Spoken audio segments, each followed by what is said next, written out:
What's going on? If you take a step back and look at how society is evolving over the last couple of years, then it becomes very clear why we are talking about resilience today. 2024 was a very special year for many reasons, but one of the reasons was that almost half the global population went to vote. It was also called the election year. In almost 60 democracies, 4 billion people went to vote. And for the first time in human history, in every country, every democracy, the sitting government was kicked out. So either the country went from the right to the left, or from the left to the right, or they formed new coalitions. In every country. And what that shows us is that there is a lot of social unrest amongst people, a big desire for change, of saying goodbye to the past and moving forward. And one of the reasons for that is that because people feel very uncertain these days. This is a pretty incomprehensible graph of the International Monetary Fund, and what it does, it tracks uncertainty in the world. But if you would draw a line, an average, through this graph, you would see that the uncertainty is going up. Another observation that you can make is that the spikes of uncertainty are getting bigger. So apparently people are constantly being whiplashed with yet another crisis, of which some they have never experienced before. Climate change, another reason why 2024 was very special. It was the hottest year ever measured in history. It was 5 years ago when we were faced with a pandemic that we've never experienced before. We are feeling the geopolitical tensions, wars in Europe, tariffs all over the place, that are completely new for most of the companies that we are operating in. Inflation, we haven't seen it at this level since the 1970s. And the thing is, it happens at the same time. So how does that make your company feel? How does that make your workforce feel? There's a big longing for more resilience, for coping with that uncertainty. So this is on a more macro level. And then there is this looming threat or opportunity, whatever you like it, called AI, technological advancements. And what we see, if you're a blue-collar worker who works with people in a factory, who has blue-collar workers in their company, who has white-collar workers, the rest, who has both. Yeah. The blue-collar workers feel the threat of robotization, of automation. But the same goes for knowledge workers. Because I am sure, and could you lower the sound of the video, please? I am sure that your C-suite, or at least the IT department, is having discussions with AI companies, with vendors, with consultancy firms that basically enter the workforce or enter the organization and say, we can promise you a 20 or 30% reduction. We're going to make things more efficient. And the good news is you can kick out people and all we do is create more efficiency. That is the I promise. What does that do to the workforce? How does it make people feel? How does my work look like in the next 10 years? Again, that creates a lot of uncertainty, calling for more resilience. Veerkracht, weerbaarheid. When I were to live about 100, 150 years ago, I would definitely apply for this job. And sometimes I long for a world that was more simple, right? There was recently a wonderful piece of research done on Gen Z in the UK asking kids between, I think it was like 14 and 20, like, would you rather live in a world before the internet or not? 50% said yes. Gen Z. And we all sometimes long for a world without AI and technology, right? A world where you could just apply for a job at the Pony Express, and the only thing you had to do was bring a package or a message from A to B. Sometimes you had to sit on the horse for multiple days, drive 100 kilometers. Most of us would probably not fit the profile. They were looking for orphans, skinny, weary fellows, risk death daily. How exciting is that? You would make an astonishing amount of money, $25 per week. That meant like you were sort of a millionaire after 8 weeks. But that was also calling for some resilience, physical resilience, but not so much probably the mental resilience. Life was more simple back then. And right now we are living in what anthropologists call the time-space compression. Everything that we do gets so compressed. If we would add up all the kilometers that we together have traveled last summer, that would be such a big number that someone living, let's say, 100 years ago in times of the Pony Express would probably take his whole life riding a horse to get to that. The number of people we meet on a random day, the number of people on the globe we can talk to in our Teams and Zoom calls, everything gets so compressed. And how does that make people feel? Like this. Constantly keeping all these balls in the air. So again, on a macro level, people are longing for resilience. Due to technology, that will only increase. And on a micro level, just by looking at our jobs and all the balls that we keep up in the air, people are really longing for more resilience. Because this is how most leaders feel: overstretched. You're constantly navigating complexity and uncertainty. You're constantly balancing all the different interests from your different stakeholders, from the C-suite, from your colleagues, from the NGOs, from your customers. Everything is becoming more uncertain. And that brings us to the topic of today. How do you stay resilient in complex times? And what I'm offering you today is to, indeed, not look through the microscope of our own industry, of our own company, to everything that's going on. I would like to take a step back and share with you what's happening in the human context, to take a broader perspective on all the trends that are happening in the world and how that affects human behavior, human needs. What are the needs that people have that we can use and fulfill to make them more resilient? And by doing so, we hopefully can human-proof the future of your organization. Now that is quite difficult, and I can prove that to you with a little social experiment. I'm going to show you a picture, and I want you to interpret the data. You can do that, right? Yeah? Okay, this is the picture. Now, you might have seen the picture, you might know what I want to talk about, so don't spoil it for the rest of the people. But usually what happens when I show this to anywhere, people in the world, even in the UK, the data that we interpret is, this is someone from the royal British family. Agree? Hands up if you agree. Yeah. And he's pointing the royal finger, right? Hands up. Yeah, still a lot of hands up. To whom do you think he's pointing the finger? The press, the media. Yes, exactly. Thank you so much. It always works. What I'm trying to bring across here is this is exactly how we operate as a business. We get a piece of information. We are faced with an uncertain challenge. We get to cope with a certain circumstance. And all we do, naturally, it's the way our brains work, system 1, system 2. All we do is apply the lens of our own reality and define our single version of the truth. But if you put things in context, if you look at things from different perspectives, you might come to realize that there is something completely different going on. He's coming out of the car, raising 3 fingers on a British way. I had to practice to do that. You can try it in a break. Very difficult for Dutch people. And what he's doing is coming out of the car and saying, I now have 3 times more trouble, because he just welcomed his 3rd kid to the world. So it's a very happy moment. No arguing with the press or whatsoever. And again, this is how most business operates. We find it very difficult to understand the full human context. Now, we've been developing a model over the last 20 years, identifying that context, identifying social cultural trends that can help us decide how to become more resilient in that complex times.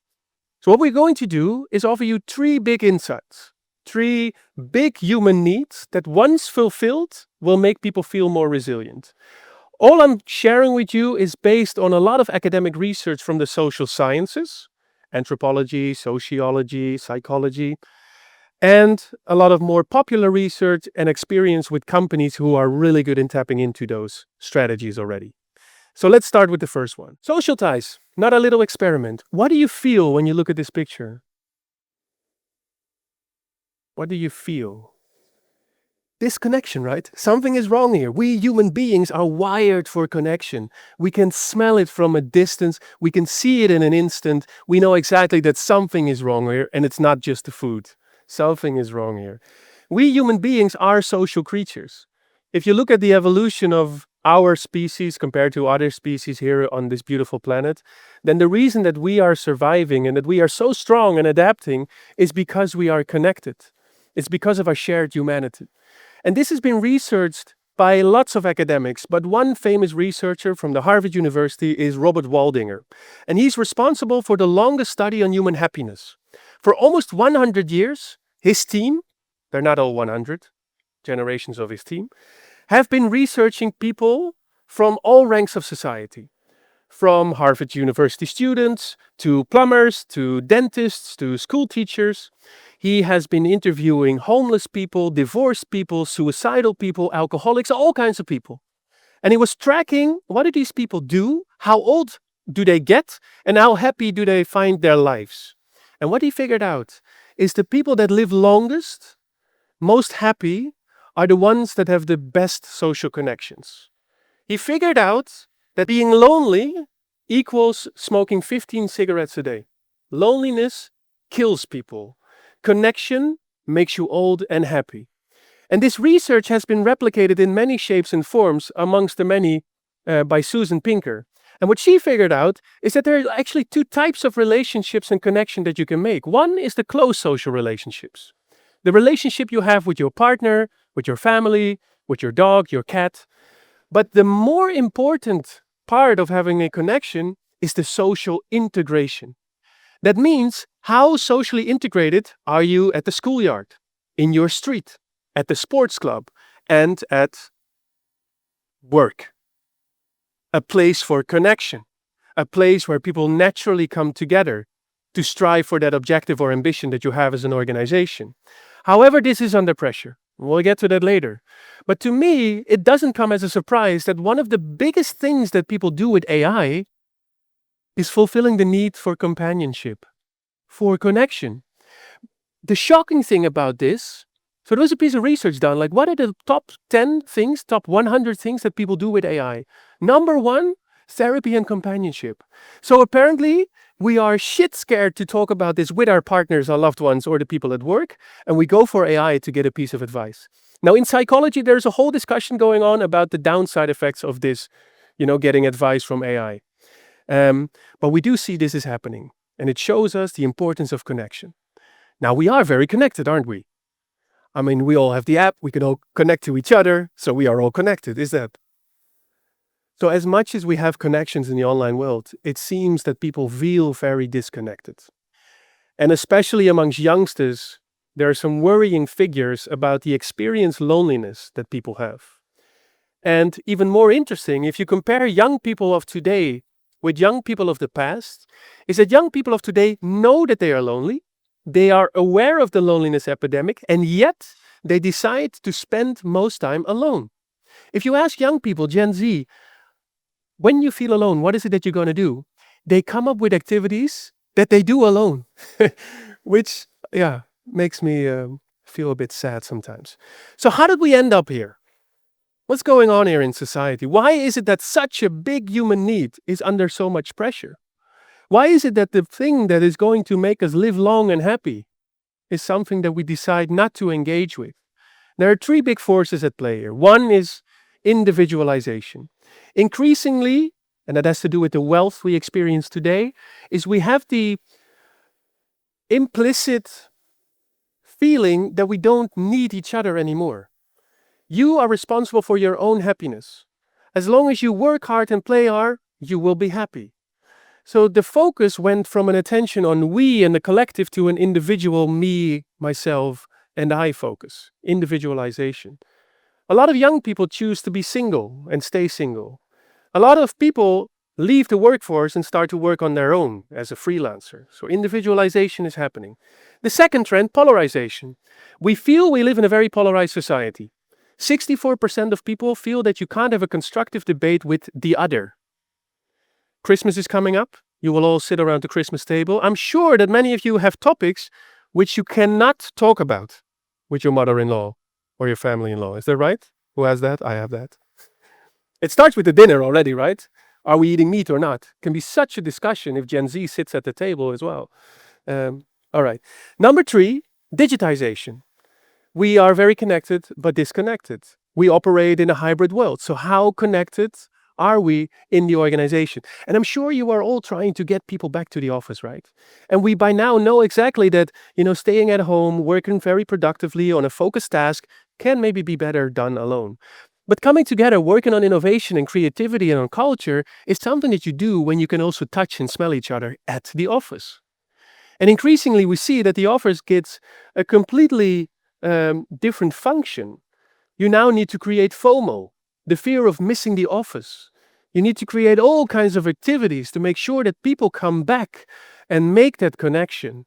And what you need for that is not just that table tennis table and more avocados and other great events. No, you also need the people that are skilled in making those connections. And There was a beautiful piece of research done on a term called super facilitators. Do you know this guy? His name is Chris Paul. He's a basketball player. And he has been changing teams for 4 times. And every time he changes a team, within 2 years, that team scores a new record. It gets the highest results and numbers they've had in the past. And one of the reasons is not just because he's a very individual, brilliant player, but he's what they call a super facilitator. The moment he gets the ball out of attacking the opponents, he can read the court. He can see the others and empowers the team and knows exactly who should get the ball given a certain situation. And that is something that we also look for in organizations. Super facilitators are architects of group performance. They're the ones that can empower people and make them reach their full potential. They can unleash collective intelligence. And I'm sure you all measure these kind of things in your engagement studies, right?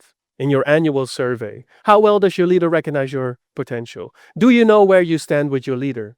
And what the research shows is that people that are led by super facilitators score way more positive on these kind of questions. Because these super facilitators, they see the best in their people. And the people see the best in their own leaders reflected. So this is really important. And to train that, because that's the good news, it's a skill. It doesn't come naturally. It's also a skill you can train. And then there are 2 things you can do to unleash that collective intelligence, to build that connection. One is empathy, a bit more of a mindset, and the other is communication, to bring that mindset and empathy across. And what we are trying to say here is that connection is a true fundamental need. And in times of disconnection, if we unleash that skill in people, if we can create, restore, and deepen those social connections with people, you make them more resilient by nature.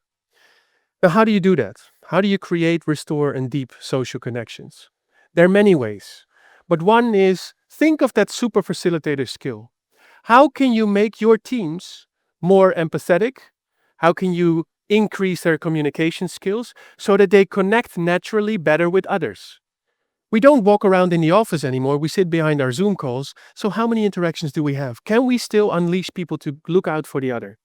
The second is, can we invite multiple perspectives and diverse perspectives, which can be from ethnically diverse, can be generationally diverse? How can we invite everyone to bring their best to the table? And the third is, can we organize, can we facilitate that FOMO, that way of connecting with each other? Let me give you some examples. At Pixar, a company known for its creativity, you only get promoted if you go onto a listening course. A listening course, because a listening course helps you to become more empathetic. We've been training this in one of our clients, the ING, the CHRO is actually in the room here. And it's a typical thing, the company has full of bankers and the bankers get promoted to leaders, which sometimes leads to a skill gap. I'm sure you have the same in your organizations. You have lawyers and they need to teach a team. You have dentists and all of a sudden they need to build a team. And one of the highest rated interventions and parts of the training that we've done with them is an exercise called super listening, where you just basically say people, shut up, carefully listen to people, use it as an act of love. Listening is kind of an act of love, right? Write down your questions by truly listening to someone, not by reflecting what you experience in your own life in the same similar situation. Don't try to be helpful, giving advice. Ask a question. And it was one of the highest rated interventions that we did there. How can you help people to listen? Because that builds a connection. We also recently had Esther from Human Total Care in one of our sessions. And what they did is something that you can all try and do, is they created a budget, a social budget for anyone in the organization to organize something social. You could go paddling, you could go swimming or cycling. The only guiding principle was everyone should be capable of participating. And the amount of FOMO that creates and the number of activities that are being organized right now is going to the roof. And again, it shows us how much people long for connection in this polarized, individualized, and digitized world. At Booking, they take it to an extreme. Their new office, which they built a few years ago, is almost like a clubhouse. It's full of like yoga centers, fitness areas, a bar, probably a club, maybe even a cinema, and all kinds of things to bring people to the office. And I'm going to ask you in a bit to reflect on one of your most connective moments that you had at your organization. And one of the best connective moments that I had during a session was with a fashion company. A big one that was under high pressure and very masculine company, very dominant leadership style. And what they try to do is, under the umbrella of agility, they try to unleash creativity and more connection with their team. And it didn't really work because everyone felt that the culture wasn't on par with that. It's a situation that you might have come across yourself. So what did we do? We organized an offsite for the team that had to become more agile, but we took it in a very different direction. We didn't teach them about how to use the agile tools, but more like, what do you need to make that connection to work together with the other from a different department? And by connecting them and creating the space, by allowing to listening to each other, people were in tears. People opened up. And sometimes you need so little to create these connective moments. So what I want you to explore together in just 1 minute with your neighbor is, think of a moment, reflect on a moment where you felt most connected at work. And describe that moment to the person next to you. And I'm giving you only 1 minute, and then we'll go to the second insight. Go ahead. Especially now in the times where connection gets lost. And we just need to remind people. We just need to facilitate for building that connection again. Because it's probably one of the most human things that we can unleash. And when you unleash that humanity, then your workforce will be unstoppable. The second way to stay resilient is to work on people's mental well-being. To find meaning in work or meaning in life or to engage in connections is very difficult when you're completely stressed out. When you are suffering from an anxiety, a depression, or another stress-related complaint. And you all know the numbers. I'm sure you all have a pile like this high of cases of people in your organization that are suffering from stress. And I just wanted to invite you for a 1 minute of the holy shit section. And I'm going to share 10 slides with some numbers, just to remind ourselves of the shit show that we find ourselves in, which is not to our fault, and I'll explain that after the holy shit section. 50% of leaders have felt under constant strain at work in the past 6 months. Only 27% of managers are globally engaged at work. Unemployment alone raises our risk of heart attack by 35%, academic research. 76% see workplace stress negatively impacting their personal relationships. In the year after job displacement, death rates increase by 50 to 100%. Again, academic research. Half of the US workforce struggles with a burnout. Excessive stress at work accounts for 190 billion, I don't even know how much that is, in healthcare costs each year. 20 to 35% of the workforce will be working remotely. 61% of full-time employees say the stress of the modern workplace has made them sick. This accounts for about 120,000 excess deaths per year in the US and up to 1 million in China. We know the numbers, but it's shocking, right? It's shocking. And what it shows us, we are not made for this life. I'm saying it, this is my coping mechanism. I start to laugh when I get very bad information. And we often think that it's only up to individuals because they all want to climb the highest ladder, right? They all want to reach to the highest bar. Or it's the organization that pushing people and raising the bar even higher. But if we take a step back, if we again analyze the context, it kind of makes sense that we ended up here. Human beings exist on this planet for about 200,000 years. Before that, we were apes living in trees. Then we started to walk up straight and become human beings. And for almost 200,000 years, we either lived in an agricultural society or a hunter and gatherer society. And if this is the point in time 200,000 years ago, up until the moment we are now, 2025, then really at this moment on the timeline, we started to live in an industrial revolution. Started to work in factories, 10 hours a day, repetitive work, not completely meaningful. And right now, most of us operate in a knowledge economy. And our brains, from an evolutionary perspective, find it quite difficult to keep up with the change that we are coping with the macro forces of uncertainty, with the AI challenge that is coming towards it, with all the balls that we need to keep up in the air. And if you compare how we used to work back in the days, if you compare that to today, you can see the difference. We used to be hunters and gatherers, now we are knowledge workers. When you went out to hunt and gather, you would work about 3 to 4 hours a day. Then you probably need to clean the village afterwards, but that was your work day. I don't know about you, but how many hours a day do you work? A little north of 5 hours, I guess, right? We used to be always operating in a community, and now we sit behind our screens on our cell, or we sit on our phones going for another dopamine shot. The meaning in work back in the days was that you explore new territory. And we were always connected in nature. We were part of nature. There was no office. We were outdoors, and all of us mostly operate either in a home office or at work. And I could totally picture how conversation went back then. That Jane and Joe were sitting around the campfire, and Jane just shot the deer with an arrow, and Joe would compliment, Jane, you awesome trick again. You nailed it. You shot down the deer. You bring food to the village for the next week. Thank you so much. And Jane is looking down at the campfire, feeling all miserable. So Joe asks him, what's going on, Jane? And Jane says, well, I feel so tired lately. I mean, we need to keep on working, and I've heard about this village next door where they have this shitty day policy where you can just sign off for a day, and we can't because our chief doesn't allow to. And I don't sleep that well. My 2 husbands are becoming jealous, and it's really not going well at home. Okay, says Joe, can I maybe give you a little bit of feedback? Well, if it's feed forward, I can handle it, but you can give me, yeah? Shouldn't you consider maybe taking a bit of vitality leave? And this would not have been the conversation, right? But this is the conversation of today. We keep on putting all those plasters on the bleeding wounds of our organizations, and they help.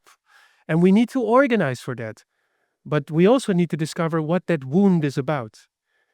And that is about resilience, actually. If you fast forward to today, the World Economic Forum just launched a piece of research where they interviewed 1,000 people like you, responsible for 1 million employees in total. 1,000 employers, 1 million employees. And what they found out is the core skill of 2025, number 2, is resilience. Apparently, everywhere around the world, people are coping with all these setbacks and challenges. And the good thing, again, is resilience is something that you can train for. It is not all doom and gloom. We've shown the figures, but we can actually work for this. And as much as we can't control everything that is happening around the organization, we can train our people to become more resilient. And we take a lot of inspiration, again, from the academic fields of, amongst the many, psychology. And here on the left is Martin Seligman, chairman of the American Association of Psychologists. This is Mihai Csikszentmihalyi, a very Hungarian name, operating from the US, actually died 2 years ago. And they together have done so many wonderful pieces of research on human happiness and engaging people in their flow. He wrote the book Flow. We all use that word, flow, right? We know what it means. He was the inventor of that. And what they did, out of all their academic publications, they looked at what makes people happy. And they summarized it in this very simplified anatomy of human happiness. And what they figured out is that only 10% of our happiness depends on our life conditions. Were you born in a rich country? You have rich parents? You have a high EQ? Is everything working? Only 10%. And 50% of our happiness, or actually 50% of the difference between the happiness between person A and B, can be accounted for by the genetics. Is the glass half full or half empty? Do people like it when you come to the ball or when you leave when the ball starts? But 40%, and this is the business opportunity or obligation or opportunity for us as HR people, is 40% of our happiness depends on the activities that we engage in, depends on what we do. It depends on how we deal with that uncertainty. And then we took a deep dive into resilience and again analyzed, more than 100 academic pieces of research. And what you see is if you want to build resilience, there are basically 4 things you can work on. One is the mind. How can you utilize the power of the mind? When faced with uncertainty, can you, for example, show the upside of uncertainty? When faced with a very complex task or ambition of an organization, can you break it down in small steps? This has a lot to do with mindfulness, has a lot to do with your cognitive powers and cognitive flexibility. Then there is the body, which is all about, can you take a break? Can you enjoy moments of silence? Can we allow for a little breathing exercise? And we don't have the time to do that right now, but it helps in organization. We've tried it with leaders, and it's great fun to see how much stress relieves when you just start to breathe. You can also try singing or dancing together or screaming. We can also try that one day, screaming out loud together. It's when you connect again to your body. There's a lot of wisdom in there, but we are constantly up here as organizations. If you organize a training and your learning and development programs, most of it sits in the mind, right? We're going to give them skills. We're going to make them better professionals rather than making them better human beings and also connecting to the body. The relationship is what we just talked about in the trend before, and the meaning I will talk about later. So, how do you build resilience in a time where we, evolutionary speaking, haven't completely adjusted? You build resilience by boosting that mental well-being, by working on the mind and the body, on both of these. And most companies find it very scary. What you can also do is be honest up front about the challenge that you're about to face, about what it is like to work in your organization. Also create psychological safety. How can you allow people to experiment, to discuss failure openly? How can you allow people to show vulnerability / courage and bravery? And the third one is, can you engage both the mind and the body? And just to give you a couple of examples again, being honest up front, I love this recruitment campaign. Sometimes it's good work in here. If you apply for this position and you're shit, we won't hire you.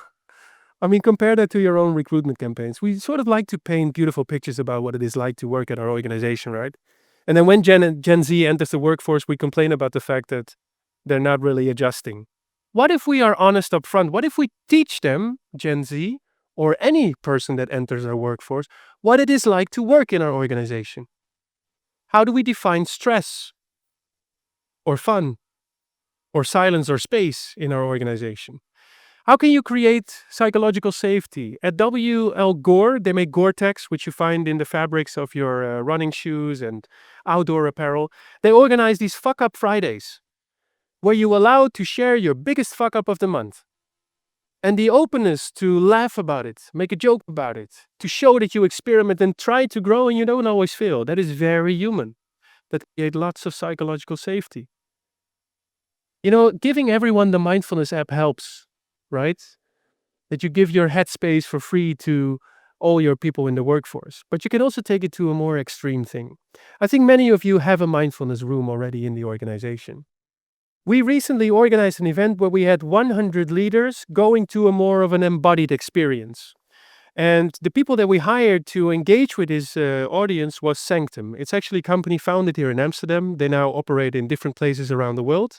Here in Amsterdam, they organize church sessions. And what you can do there is a 90-minute practice that starts with some breathing exercises. Then you're going to get physical and more active, and you're going to sort of dance together. And at some point in the process, I have a video around this. Can you lower the sound a little bit? And at some point in the session, he invites you to get ugly, is what he screams out loud. You all wear these headphones, so you feel like you're sort of in your own bubble, but you are with 100 other people, and you need to get ugly, and you need to start screaming, and everybody's unleashing that tensions inside of people. So it's a mix between mindfulness, with African dancing, with a fitness exercise, and also some meditation and actually almost therapeutical type of interventions. And at the end of the session, the way people show up the rest of the event and the way people communicated with each other was way more open than what you would expect at a normal business event. So what I would like you to do is, again, just 1 minute, reflect on something that you have recently done to enhance the mental well-being in your organization. What is an intervention, something you've implemented, can be small or big. If you want to share something for your personal life, feel free. But what is something that you have done to enhance the mental well-being in your organization? Only 1 minute, and then I'll get you back for the last trend. You know, when you look into research around mostly psychology and a bit of philosophy, you'll find that many people are talking about the meaning crisis. That the problems and the perma-crisis or poly-crisis or whatever you want to call it is because we as human beings don't derive enough meaning in our lives. How do you derive meaning? Is to connect to yourself, to connect to others, and to connect to something sacred, something holy. Could be nature, could be the stars, could be God, Allah, Buddha, doesn't really matter, something sacred. But these traditional sources of guidance, and it's funny that we are standing here in the church, and I'm not religious, but sometimes I wonder what would happen if we would all fall in love with God and Allah and Buddha again. But these traditional sources of guidance in our life, when Jane and Joe I talked about at the campfire before, when they were lost in life or they felt uncertain, what do you think they did? They started praying for the gods, right? And that would give them a lot of peace of mind and direction in life. Today, people are quite lost. Most of us live today in cities. We are urbanizing. The number of cities with more than 1 million people has been rising for decades. And in those cities, we can live this wonderful, free and autonomous lifestyle. You can be yourself. You don't have to talk to your neighbors. You can meet anyone you like. You can get any job you can find in that freedom. But with freedom, we also pay a price because people are kind of anxious. Is this the right choice? Is this the life that I should live? Or there's so many other opportunities that I can go about. And philosophers call that ontological uncertainty. The uncertainty around how should I live?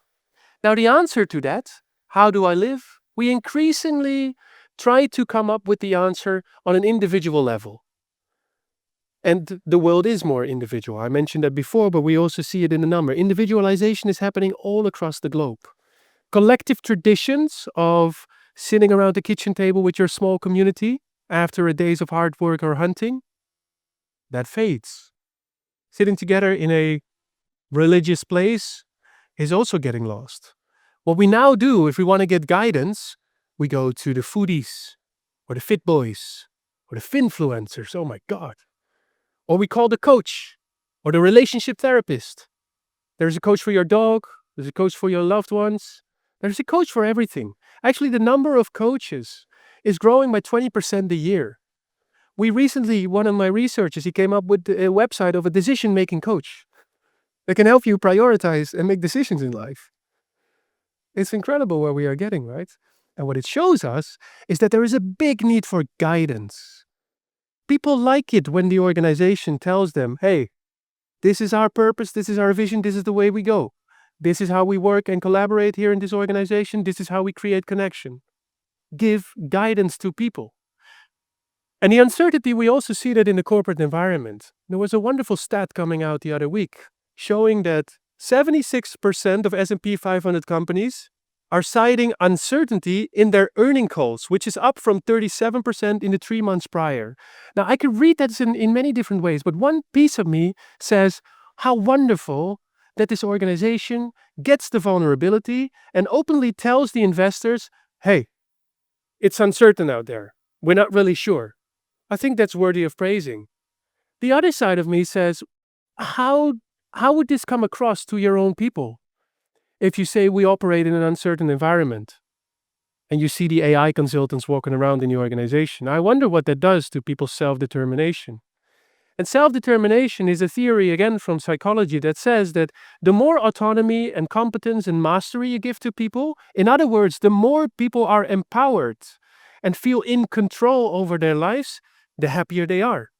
But the other way around is also true. The less we feel that we are in control right now, and we can't control all these big forces, the less happy we are. Which again begs the question, how do we help people give guidance in that uncertain society? For almost 200,000 years, if we were uncertain, we looked up, and what we now do is we just scroll along to get another dopamine slot. And what we need to do as organizations is give those people that guidance. And there are a couple of ways of doing so. One is, can you cultivate people's confidence in uncertain times by just giving small steps? We've been part of change or transformation projects. The first thing we always try to do is, when something sounds very uncertain, break it up in small steps, flip it around and show the upside of the uncertainty. 2, embrace rituals and traditions, unleash the religion around your product or service in the organization. And 3, engage in positive narratives and actions. shortages. At IKEA, breaking something down in small steps. For new recruits, tough. I'm going to skip the video just because of timing, but it's a wonderful, I'll send it to you later. What IKEA did is they want to recruit Gen Z.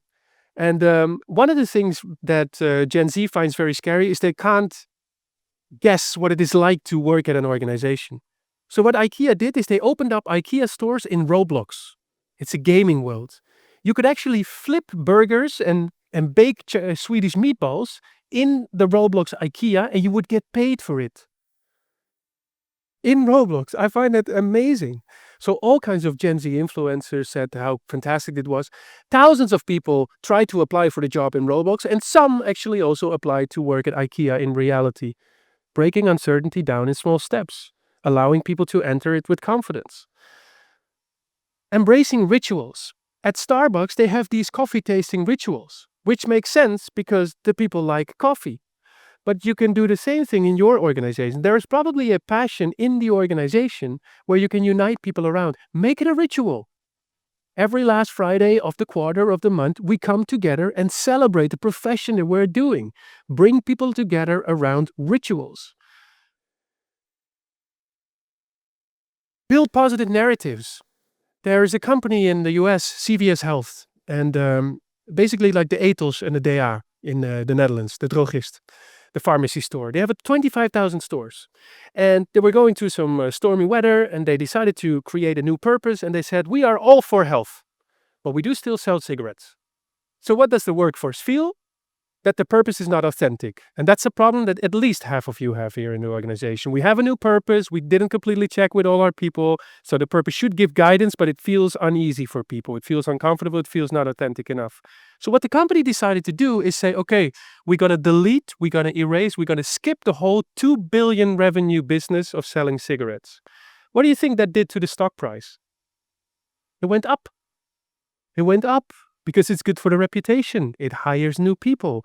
It actually provides that positive narrative in an uncertain time. And I think one of the companies that is talked about a lot, but maybe you don't know this example that I wanted to give to you.